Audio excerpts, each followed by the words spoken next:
pagbanta, hindi sila makakali. Ayan. Tandaan po po yun sa mga attorney, balo naman sila maayos, makakuha silang passport. Anak ko po yan. Oo, kasi kayo ang tatay ay. Ito nga po. Maski na po yun, hindi naman sa kanya nagkapangalan. Parang kapatid na lang lalo niya. Oh, kapatid niya po yun. Bilang siya, rin namimi siya, parang kapatid na lang. Kapatid po, kapatid.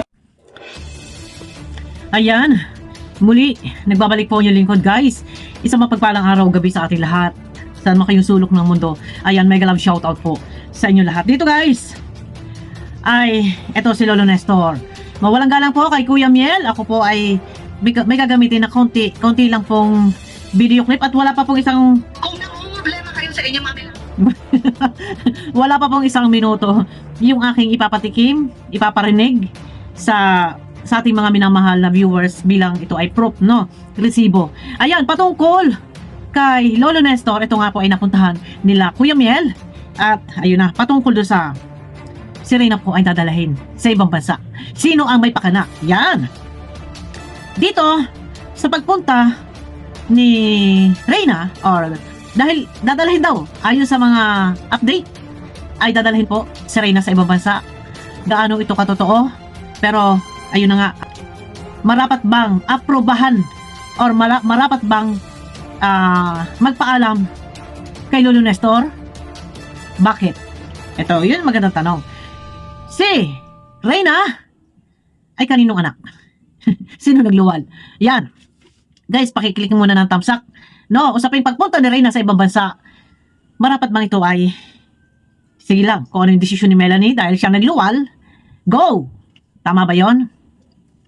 Pero, sino po ba si Lolo Nestor? Ano? Si Lolo Nestor ay lolo.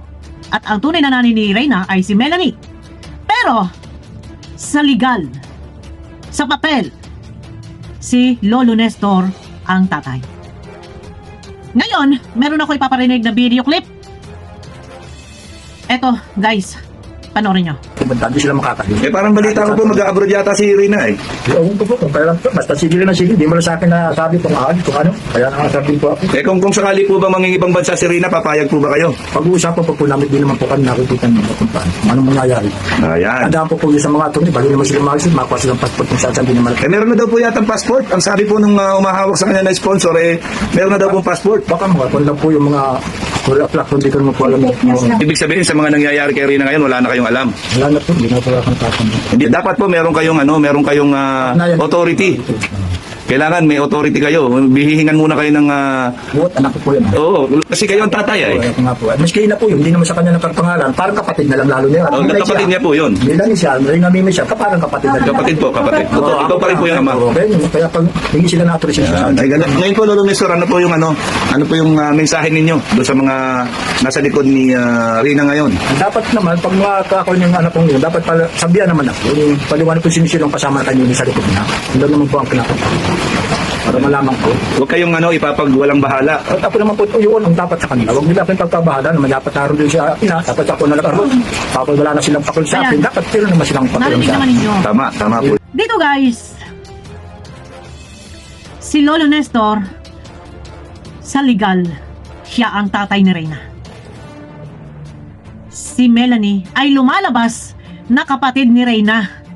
So ngayon, sa bawat desisyon, anumang plano, pagpunta sa ibang bansa, dito ba, lumalabas na si Lolo Nestor ay wala ng karapatan mangialam or kumontra or hindi na ba kailangan ng approval niya? Si Melanie yung nagluwal. Pero, si Lolo Nestor yung nag-alaga. And si Lolo Nestor ang nagparehistro. Siya yung tumayong ama. Pero, yun tama. Siya yung tumayong ama and sa legal, sa batas, ang tawag na. Si Lolo Nestor ang mas may karapatan. Niluwal mo lang ang iyong anak. Pero sa batas, walang karapatan si Melanie. Ano ang mangyayari dito, guys? Si Reyna ay nakarating na ng Cebu, nakasakay na ng plane. Ang plano naman ay pupunta na ibang bansa at doon magbabakasyon. Marapat ba si Reyna ay tutulan or kumbaga kailangan ba yung approval ni Lolo Nestor? Kailangan pa ba? Guys, sagutin nyo nga. Pag-usapan natin sa comment section. Dito ba ay pwede nang baliwalain, i-bypass si Lolo Nestor? Dahil, kumbaga parang ako yung ina, ako nagluwal. Ano, di ba? Pero sa batas, si Lolo Nestor po ang ama. At tumatayong ama. At lumalabas po, si Melanie at si Reyna ay magkapatid. Yan ang buong katotohanan, no? Ang gusto ni Lolo Nestor, kumbaga, dumaan muna sa kanya. Kumbaga, humingi muna ng basbas or wag i-bypass. No. Eh, sabi ko nga sa inyo, ano ba? Hayaan na lang. Wala nang pakialam. Si Lolo Nestor, wala na ba talagang pakialam dito si Lolo Nestor? Dahil siya ay lolo lang, pero siya ang tumatayong ama sa legal. Si Melanie, lumalabas na kapatid. Ano po ba dapat? Pero legal ang tunay na ang tatay niya sa legal ay si Reyna. Pero yun na. Puntahan niyo po guys ang kabuuan video sa upload ni Kuya Miel. Kahapon pa po yun upload. Naka 24 hours na, kaya naman pwede na natin reactionan. Patikim lang yung aking pinarinig, pero ang kabuuan video nandun po at medyo naging maramdamin po si Lolo Nestor, syempre dahil sa pananabik sa kanyang apo. And dito na nga yung mga kumuha kay Reyna ay nakikiusap si Lolo Nestor na baka pwedeng ay kumbaga huwag basta-basta kinukuha at saan ay makilala niya. At hindi po kilala ni Lolo Nestor kung sino ang nasa likod nasa likod dito sa kumuha kay Reyna. Yon ang maganda dito. Pero para sa akin, alam nyo, mas legal ang legal, nalilito ako. Kumbaga, legal na sa batas ay si Tatay Nestor ang tatay ni Reyna. Lumalabas na si Melanie ay kapatid. So, ang mas may karapatan pa rin ay si Lolo Nestor sa batas na pinaiiral kung sino yung kinagisnan or kinilalang ama at sa kanya nakapilyedo. Yan. Pag-usapan natin guys sa comment section. Kayo na nga po magbigay ng opinion. Ano po ang dapat gawin? I-bypass si Lolo Nestor or sumangguni muna kay Lolo Nestor? Yan. Kasi nga naman, bakit nga ba? Ano ang gagawin? Kasi nga, ano ang gagawin? Papuntang Bagyo. Papuntang abroad. Ano ang gagawin? Nabablang kong utak ko? Ano gagawin sa abroad?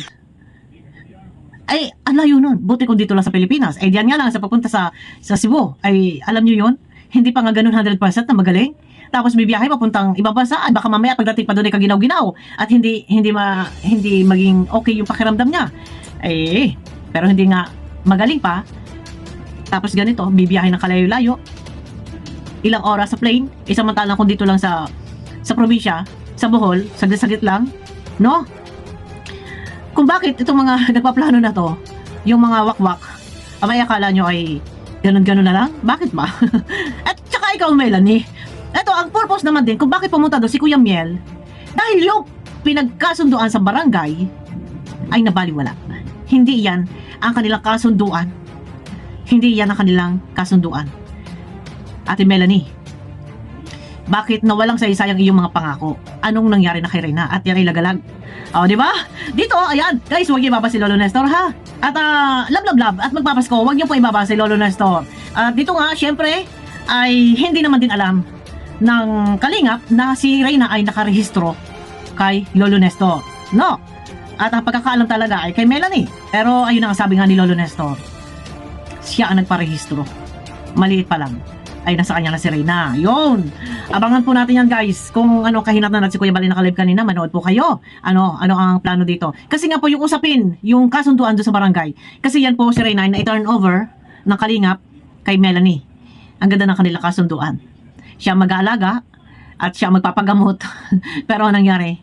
Ibang tao. Nandun sa ibang tao. Pero ngayon, nandiyan na yata sa Batong Balani. Nandun na sa Batong Balani. Kaya lang may plano nga na pagpunta sa ibang bansa, no?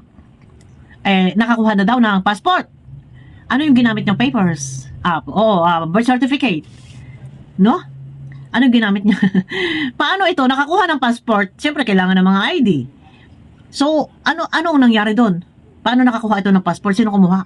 Si Melanie?